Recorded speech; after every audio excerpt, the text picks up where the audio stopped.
들면요, 이게 어려운 강의로 끝나면 안 됩니다. 결론을 먼저 말씀드려요. 산당은요, 가인의 제사예요. 내가 믿고 싶은 대로 믿고 내가 드리고 싶은 대로 드리고 내 딴에는 이러면 하나님이 받으셔야지. 내가 이렇게 하면 하나님이 받으셔야지. 내가 원하는 대로 내가 원하는 곳에서 내가 드리고 싶은 거 드린 게 가인의 제사거든요. 아담의 죄가 온 인류에게 죄를 들고 온 죄의 문을, 그래서 죽음과 형벌의 문을 열었다면 가장 끔찍한 범죄의 표상 같은 게 가인의 범죄였습니다. 근데 그것의 시작이 뭐라고요? 아니, 내 딴에는 제일 좋은 거 드렸는데 왜 안 받는 거예요? 이 재물을 드리기 위해서 나는 돈도 많이 썼는데 왜 거부하는 거예요? 신명기 12장을 보겠습니다. 이게 중요한 이 키포인트를 여러분 이해하시고 그 다음에 산당을 보시면 이게 쫙 뚫립니다. 저도 그걸 깨닫는데 참 오래 걸렸는데 여러 가지 말씀을 종합해 보니까 결론이 그렇게 해요. 신명기 12장.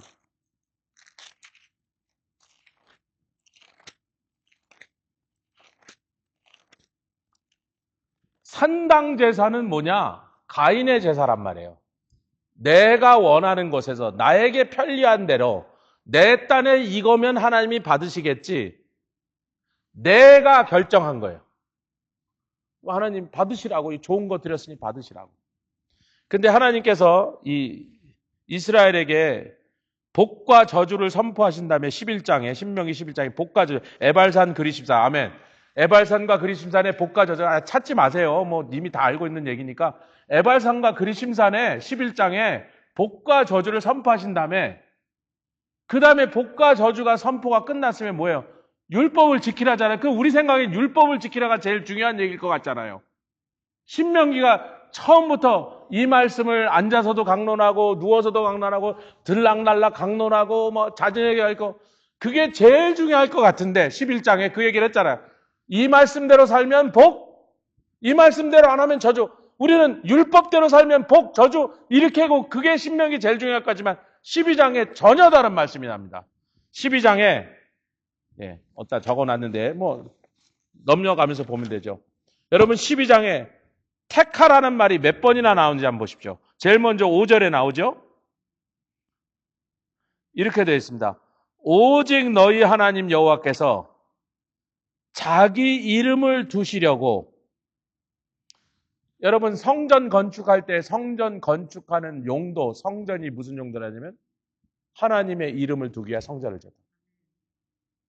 그럼 지금 성전을 지으라고 말씀은 안 하셨지만 성전을 지으면서 솔로몬과 모든 사람들에게 이것은 하나님의 이름을 두시려고 지은 성전입니다 한 것이니까 결국은 하나님이 성전을 세우시는 그곳에 와서만, 그 택한 곳에서만 예배를 드려라, 제물을 드려라.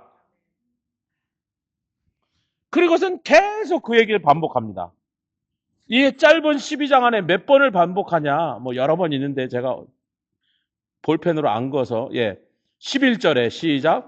너희는 너희 하나님 여호와께서 자기 이름을 두시려고 한 것을 택하실 그곳으로 나의 명하는 모든 것을 가지고 갈지니. 그 명하는 게 뭐냐? 번제를 드린다는 거기 번제단이 있다는 겁니다. 성전 안에 앞에 있는 성전 건물 앞에 있는 번제단에다 번제를 드리고 희생도 드리고 11조도 드리고 거제도 드리고 서원제도 드리고. 14절 시작. 오직 너희의 한 지파 중에 여호와의 택하실 그곳에서 너는 번제를 드리고. 여러분 레위기를 사람들이 왜 그렇게 읽다가 싫어하죠? 아이고 뭐 속건제 드리는데 뭐 양은 이렇게 잡고 뭐 돈 없는 사람은 비둘기를 잡는데 여기를 잡고 저기를 잡고 어떻게 하고, 떡을 드릴 때는 뭐 무교병인지 유교병인지 목사도 헷갈려. 어떨 때는 제가 오순절이 무교병인가 유교병인가, 6월절은 틀림없이 무교병인데, 그러니까 얼마나 하나님이 까다롭고 정확하게. 불도 아론의 두 아들이 왜 죽었어요? 대제사장 되자마자 그냥 불타가 왜 죽었어? 쓰라는 불 아닌 그 옆에 있는 딴 불 썼다가 죽어버렸어. 그러니 제사 제도가 얼마나 엄격하고 까다로운지 보통 사람은 그 뒷대를 다 기억도 못할 만큼 하나님이 쉽게 말하면 내가 하라는 대로, 내가 드리라는 걸 내가 지정한 단에서, 왜? 거기에 내 성전이 있고 거기에 내 이름이 있으니 그 외에는 안 받아요.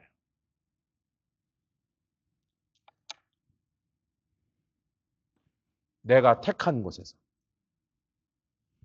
근데 산당은 자기가 볼 때 영험해 보이는 거예요. 자기가 사는 데서 편리하게 가까운 곳에서. 놀랍게도요, 여호와 산당이 있어요. 성전이 아닌 딴 곳에 여호와 산당이다. 나눠든 프린트 여러분 찾아오세요. 거기 있습니다. 여호와 산당. 예루살렘까지 가서 성전까지 가기 너무 멀고, 갔다 오려면 며칠 날아가고, 우리 소도 돌봐야 돼요, 양도 돌봐야 돼요. 누가 돌볼 목동도 없고, 그래서 내가 갔다 온다면 혹시 소가 곰에 찢기고 양이 늑대한테 물려갈까봐 걱정되니까 예루살렘 성전까지 갔다 오는 동안에 이 비즈니스 어떡하냐. 아니, 그러지 말고 그냥 여호와, 우리가 바알을 섬기는 게 아니야. 바알이 아니라니까요. 여호와 산당을 지었어. 저도 성경에서 여호와 산당이 있다는 걸 이번에 처음 확 깨달았어요. 야, 이게 뭔가. 결론을 먼저 말씀드리겠습니다.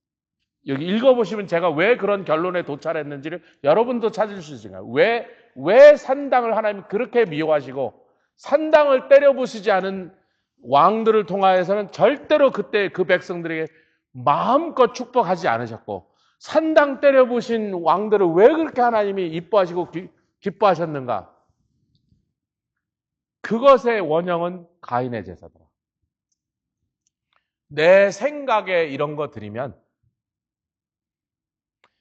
하나님의 이름을 망령되이 부르지 말라는 게 뭐예요? 내가 경험한 것으로 하나님은 이런 분이겠지 하고 이름을 붙인 순간 그때 망령되이 부른 거예요. 그것도 우상숭배가 됐어요. 하나님의 형상을 왜 그림으로 그리지 말라고, 조각으로 만들지 마라? 내가 만나고 경험한 하나님이 그게 다겠지. 내가 경험했으니까 나는 그분을 그림으로 표현할 수 있어. 조각으로 만들어낼 수 있어. 말로 설명할 수 있어.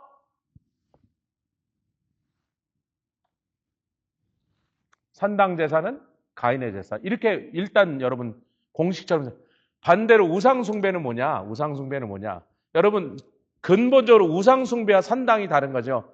산당에서 제사하는 건 하나님을 배반한 게 아니라 우리는 여전히 여호와께 제사를 드리는데 택하지 않은 곳에서 우리 편리한 데서 우리 방식으로 제사를 하겠습니다 하는 게 산당이고, 우상은 외국에 하나님을 알지 못하는 그 동방족속과 열방들이 섬기는 그 잘못된 귀신을 우리가 수입해 와서 섬기는 게 다른 건데, 자, 그럼 이제 우상숭배는 한마디로 뭐라면, 성경인 건 아주 쉽게 우리에게 설명해. 골로새서 뭐라면, 탐심은 예, 세게 탐심은 곧이 뭐예요? 이꼴. 탐심 이꼴. 탐심은 다른 게 아니야. 그게 우상숭배야. 그럼 제가 처음에 뭐 젊은 날 읽었을 때 그때는 별 느낌이 없었어요. 뭐 탐심을 조심하자. 욕심 부리지 말자. 욕심 내면 그 우상숭배야. 이렇게만 생각하는데 이 말씀을 깊이 묵상하고 또 여러분과 이 말씀을 나누다 보니까 왜 탐심은 우상숭배랑 겉으로 볼 때는 아무 상관없는 것 같은데, 물건이 탐을 났어, 뭐 여자가 탐이 났어, 남의 뭐 밭이 탐이 났어, 그거와 우상숭배는 근본적으로 굉장히 다른 건데 라고 자꾸 생각을 했는데, 왜 그걸 성경은 탐심을 우상숭배라고 하셨을까? 하나님이 우리에게 주신 거 외에, 그러니까 이런 거죠. 하나님 주신 건 부족합니다. 좀 더 주지. 더 멋있는 걸로 주지. 더 예쁜 걸로 주지. 더 많이 주지. 뭐 요만큼 딱 잘라놓고 거기서 알아서 해라. 좀 왕창 주지. 왕창 주지. 더 좋은 거 주지라는 그 탐심의 마음이 하나님 앞에 회개하지 않으면 그 다음에 뭘 찾는다? 하나님이 안 줘도 바알이 내가 하나님이 안 준 건 내가 줄게. 몰래기. 자식 갖다 바쳐. 그럼 하나님이 니네 하나님 여호와가 미처 채우지 못하고 내가 채울게. 갖고 와. 네 자식 갖고 와. 그럼 성경에 그걸 뭐 지족하는 마음이 있으면 경건이 너에게 큰 유익이 되나 지족하지 못하면 아직도 하나님 주신 은혜가 불충분하다고 생각하고 하나님 주신 복이 뭐 시시하다고 생각하면 아무리 네가 경건의 모양을 갖추고 별별 제사를 다 드려도 날마다서 부흥에 참석하고 뭐 뭘 체험하고 뭘 받아도 너는 이미 네 마음에 다른 신한테 쫓아가서 내 하나님이 주시지 않은 걸 달라고 빌 마음이 이미 그 속에 싹튼 거예요. 이 두 가지가 합하여서 이 꼬라지를 만들어냈습니다. 우상숭배와 산당제사가 합하여서. 이 두 가지가 이스라엘 백성들의 마음속에 깊이 뿌리를 내리니까 그 다음부터는요 어떤 더러운 귀신 잡신이고 뭐 가증한 짓을 서슴지 않고 하고 그것을 하나님의 성전 안에까지 다 끌고 들어온 순간 담을 쌓고 그 뒤에서 하나님이 너희는 끝났어. 이 일이 지금 한국에서도 미국에서도 많이 벌어지고 있지만 마지막 날 전 세계에서 벌어질 그 지경까지 갈 거다? 갑니다. 그리고 그 지경까지 가면 그게 하나님의 신호탄이야. 쓸어버려라. 살육하고 기계를 든 천사가 이 세상 저쪽부터 저쪽까지 다니면서 인간을 살육해버린 일이 벌어집니다. 그 우리한테 유일한 이름은 에스겔서 9장에 하나님의 혀를 이마에 받는 수밖에. 그 가증한 우상을 향하여 절하고 산당에 가서 지 마음대로 자기 생각대로 하나님이 뭘 하라고 한 건 관심 없고 하나님 정말 받으시는지 기뻐하시는지 인정하시는지는 그건 관심이 없고 나는 드렸다니까요. 나는 뭐 열심히 드렸는데 왜 그러세요? 나는 좋은 거 이거 비싼 거예요. 이거 비싼 거 드렸는데 왜 복을 안 주는 거야? 그 산당제사 이 두 가지가 딱 합치면 그 가증한 일들이 다 벌어지는 두 가지 인그리디언트가 딱 준비돼요. 플러스 마이너스 지지직 우상숭배 그 다음에 뭐 그냥 거기에 가증한 일들로 하나님의 살육을 심판을 멸망을 끌어들인 일이 벌어집니다. 앞으로 벌어질 건데 그 우상숭배와 그 산당제사의 모습을 보면서 그 가증한 일이나 탄식하며 우는 자가 우리라고 믿습니다. 우리를 불러서 그 일을 온 세상에 제가 오늘 파라과이 목사님들하고 이제 처음 만나는 목사님들인데 그 작년에 갔던 교회에 그 이제 위에 본부되는 목사님이 연결을 시켜줘서 최근에 교회가 시작된 연약한 교회 2개 목사님을 연결해줬어요. 한참 회의를 하다가 뭐 일단은 우리가 왜 가는지 왜 그런 걸 하는지 좀 설명을 드리고 두 분 목사님도 우리 교회가 그런 걸 당신 교회에서 했으면 좋겠습니까? 그랬더니 작년에 우리가 그 중에 하나인 그 패스터 호에 시리토 목사님께서 하는 얘기를 대충 들긴 뭐 아냐니까 대충 안다고 그래서 뭐 좋은 소식을 들었나 봐. 거기서 좋은 일이 있었다. 뭐 그렇겠죠. 그러니까 오늘 이제 한 목사님 아이고 오십시오. 막 너무나 좋습니다. 그리고 바로 그러고 그분 또 영어를 꽤 잘해요. 제가 헤르손 목사가 통역을 하느라고 있었는데 그분이 통역하기 전에 이분 영어를 다 알아들으니까 내가 말 끝나자면 한 목사님 잘 못하니까 통역을 해야 되는데 이분이 통역하기 전에 먼저 선점을 해서 오십시오 우리 교회 딱 그랬어요. 근데 다른 교회 목사님 이제 통역을 듣고 나더니 내 질문을 이해하더니 우리 교회는 주일학교는 좀 애들이 몇십 명 있는데 유스 그룹은 이 아순시온 시내 한복판에 있다 보니까 애들이 막 마약과 막 이런 거에 벌써 빠져갖고 유스 그룹이 거의 뭐 자기의 표현대로는 폭망해버렸어. 애들이 다 그런 데 끌려가서 지금 막 문제야 이렇게 그래서 제대로 된 애들이 별로 없습니다. 그래서 뭐 좀 그렇네. 그래서 제가 오케이 뭐 그럴 수도 있고 저쪽 교회 목사님 이제 좀 외곽에 좀 떨어진 아순시온 시온에서 조금 벗어났대요. 그래서 아주 많이 떨어지진 않았지만 아순시온 외곽 지역인데 자기네 교회 뉴스가 한 20-30명 된대 곳이라고. 제가 원래는 두 분 목사님께 기회를 드리고 두 분 목사님 중에 더 원하는 교회를 가려고 그랬는데 그럼 이렇게 합시다. 적극적으로 오라는 교회 우리가 가고 목사님 교회 그 5명 남은 애들이라도 데려오셔. 걔네들 데려와서 여기도 합시다. 뭐 거리가 서로 17km밖에 안 떨어졌대. 17km면 마일로 한 10마일 정도거든요. 여기서 10마일이면 뭐 어디에 한 펜힐쯤 가라? 펜힐 가면 좀 10마일 덜 되나? 네. 끝까지 뭐 옥곤산 내가 한 10마일 될 거예요 아마 내 생각에. 데리고 오세요. 뭐 대여섯 명밖에 안 되면 한 차에 혹 태우고 오겠네. 두 교회 연합해서 합시다 했더니 두 분 목사님 좋다고 이 교회에서 하기로 결정하고 이 교회 애들은 글로 건너오기로. 마약 하는 애도 괜찮아 다 데리고 와. 뭐 갱단에 들어가면 데리고 오라고. 예수만 만나면 돼. 할렐루야. 근데 둘 다 또 굉장히 젊은 목사님들이에요. 뭐 얼핏 보기에 한 30대, 40은 안 넘어 보이는 사람들인데, 예, 그러니까 요만한 스크린으로 보니까 뭐 정확하게 못 보이지만 대충 요만한 스크린으로 보이는 얼굴로 봤을 때도 40은 안 넘는 젊은 목사님들이라. 메노나이트들이 이렇게 전통적인 그런 방식에서 요즘 젊은 목사님들이 복음을 메노나이 아닌 파라과이 현지인들한테 전하는 마음이 이 젊은 목사님들한테 싹 텄나 봐요. 그래서 제가 그 얘기를 하니까 너무나 기뻐하면서 목사님 교회가 이렇게 파라과이로 와주셔서 너무나 감사하다고. 우리 교회 꼭 오셔서 그렇게 성령의 불을 확 붙여달라. 뭐 그렇게 표현은 안 했지만 메노나이식으로 표현했지만 결국은 그 얘기가 그 얘기라 그래서 이제 우리가 갈 교회들이 다 결정이 끝났습니다. 그래서 메노나이 교회 한 교회 가서 거기서 두 교회들이 모여서 연합으로 수련을 하고 그다음에 김종삼 선교사님 교회를 하고 사실 그런 동안에 하나님의 성의 부총회장 목사님 만났는데 그 교회가 제일 크대요. 파라과이에 있는 하나님의 성의 교회 중에 그 부총회장 목사님 교회가 제일 큰데 몇백 명 모인대요 거기가. 그 교회에서도 와서 해달라는 제의가 들어왔어요. 내가 이분들과 만나려고 회의하기 직전에 남학교 선교사님께서 그건 거절합니다. 우리는 그렇게 잘 셋업돼 있고 뭐 거기 뭐 선생들도 있고 프로그램도 있는 데 가서 뭐 또 뭘 하려는 것보다 이렇게 지금 시작해서 연약하고 목사님이 대책도 없고 이런 교회 가서 그 동네 애들 데려다가 불을 붙여갖고 걔네들이 이렇게 하는 걸 하는 거지. 그래서 두 교회가 결정이 됐습니다.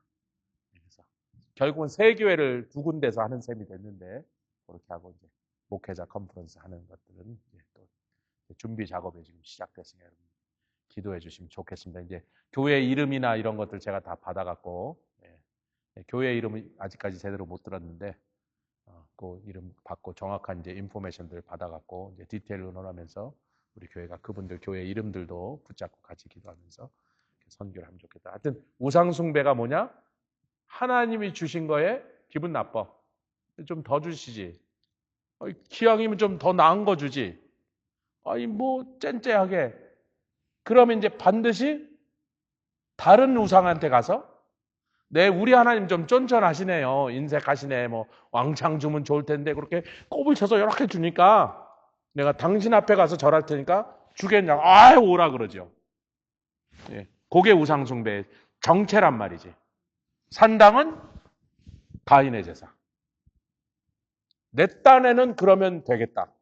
내가 편리한 대로, 내가 원하는 방식으로 하나님께 제사하면 하나님이야 뭐 드리면 감지덕지 받으셔야지.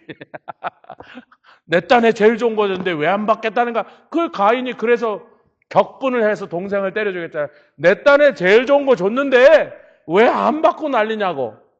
그게 산당이에요. 이렇게 결론을 알고 이 말씀들을 쫙 훑어보시면 쫙 열려서 왜 이런 일들이 벌어졌고 이런 일들을 보시는 하나님의 마음이 뭔가 우리가 여러분에게 요 몇 주 동안 또 그런 말씀들을 나눌 건데 이렇게 쫙 풀리셔서 우리 신앙생활에 경계를 삼고 우리도 조심해야 되지만 다른 사람들도 그런 죄악에 빠지지 않도록 우리가 영적으로 인도해야 되겠습니다. 주님 감사합니다. 이 모든 일들 속에서 주님이 우리에게 바라시는 것이 무엇입니까? 내 사랑이 충분치 않냐? 내가 너에게 베푼 구원과 복이 얼마나 귀하고 놀라운 것인가.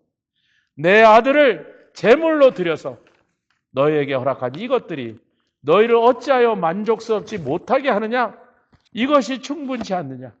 우리 하나님의 그 찢어진 눈물의 마음을 우리가 헤아리게 해 주시옵소서. 주님이면 충분합니다. 다른 거 원하는 거 없습니다. 세상 모든 걸 다 가져도 하나님의 사랑만한 게 없으니 주님의 사랑으로 만족하고 그 사랑으로 온 세상 사람들을 살리시도록 우리를 세워주셨사오니 가는 곳마다 예수 그리스도를 통한 하나님 아버지의 사랑을 우리가 증거하며 나눠주며 그 사랑을 받은 자마다 다 구원받고 하나님의 존귀한 자들, 거룩한 자들 되게 하여 주시옵소서. 감사드리며 예수 그리스도의 귀하심으로 기도드렸사옵나이다.